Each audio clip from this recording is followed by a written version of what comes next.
Hello guys, അപ്പോൾ നമ്മൾ നേരെ തൃശ്ശൂർ പോവാണ് കേട്ടോ. തൃശ്ശൂർ പോകണത് എന്താണെന്ന് വെച്ച് കഴിഞ്ഞാൽ നമുക്കൊരു ഓർഡർ ഉണ്ട്. അപ്പോൾ അത് കൊടുക്കുകയും വേണം, പിന്നെ കുറച്ച് ഐറ്റംസ് എടുക്കാനുണ്ട് കേട്ടോ. അപ്പോൾ ഈ കയ്യിലിരിക്കുന്ന ഈ കവറിലുള്ളതാട്ടോ ഓർഡർ.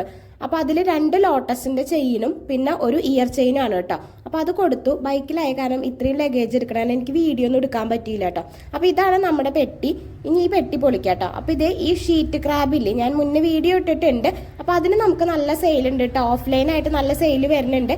അപ്പോൾ അത് നമ്മൾ വീണ്ടും റീസ്റ്റോക്ക് ചെയ്തിട്ടുണ്ട്. പിന്നെ ഇതുപോലത്തെ കമ്മലുകളാണ് കേട്ടോ നമ്മൾ ഇപ്രാവശ്യം പോയിട്ട് എടുത്തിട്ടുണ്ടായിരുന്നത്.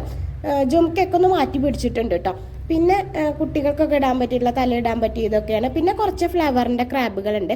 പിന്നെ ലോട്ടസിൻ്റെ സ്റ്റഡ് മാത്രമായിട്ട് കിട്ടുന്നുണ്ട് കേട്ടോ ഇപ്പോൾ. അപ്പോൾ അത് പല കളറിലുണ്ട്, ഏത് കളർ വേണമെങ്കിലും അവൈലബിൾ ആണ് കേട്ടോ. അപ്പോൾ അതൊക്കെ കുറച്ച് മേടിച്ചു. പിന്നെ ക്ഷീണം മാറ്റം ഞാനൊരു അമൂലിൻ്റെ ഷുഗർ ഫ്രീഡ് ഐസ്ക്രീം ആട്ടോ മേടിച്ചത്. 40 രൂപയാണ് കേട്ടോ ഇതിൻ്റെ റേറ്റ്. 125 ഗ്രാമാണുള്ളത്. ഷുഗർ ഫ്രീ ഐസ്ക്രീം കുഴപ്പമില്ല, കുറച്ച് മധുരം കുറവ് ഫസ്റ്റ് കഴിക്കുമ്പോൾ തോന്നും, പക്ഷെ പിന്നീട് കഴിക്കുമ്പോൾ ഷുഗർ ഫ്രീ ആണെന്നൊന്നും തോന്നില്ല, സാധാ മധുരം പോലെ തന്നെയാണ് കേട്ടോ. നമ്മൾ മുന്നൊക്കെ ബോൾ ഐസ്ക്രീം കഴിച്ചിരുന്നില്ലേ, ആ ഒരു ടേസ്റ്റ് വരും, നല്ലൊരു മണമുണ്ട് കേട്ടോ.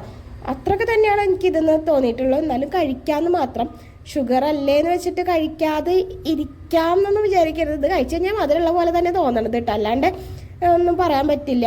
സാധാ പഞ്ചസാര ഇട്ട് കഴിക്കണ ആ ഒരു ടേസ്റ്റ് തന്നെയാണ് കേട്ടോ ഇതിനുള്ളത്. പിന്നെ ഇങ്ങനെ നല്ലോണം റിവ്യൂ പറയും പൈസ കിട്ടിയില്ലെങ്കിൽ.